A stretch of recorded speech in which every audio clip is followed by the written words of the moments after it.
Бүгін біз Шымкенттегі Балкарпет зауытындамыз. Мұнда тек Қазақстанға емес, шетел нарығына экспортталатын кілемдер тоқылады.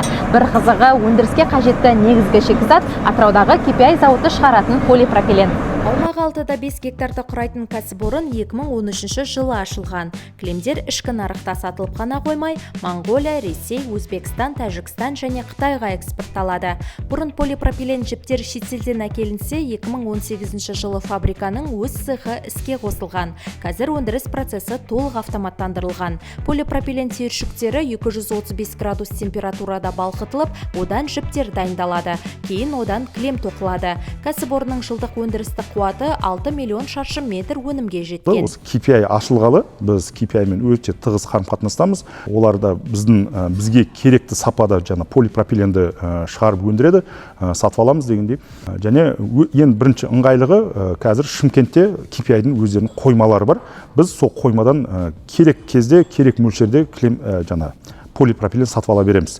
Ол бізге өте қолайлы, өйткені біздің жалпы складты қатты толтырмаймыз дегендей, және производственный процесс үзілмеу үшін керек кезде өзімізге керекті мөлшерде полипропилен ала береміз дегендей. Жалпы біздің себестоимость дейді ғой, 20%-ке түсті. Қазіргі таңда фабрика жыл сайын шамамен 4000 тонна полипропилен сатып алады. Өндірісте 17 тоқыма станогы, 1500-ден астам бірегей дизайнда өнім түрі бар. Бүгінде фабрика Атыраудағы 30 дистрибьютормен серіктесіп, шамамен 300 мың шаршы метр кілем жеткізеді.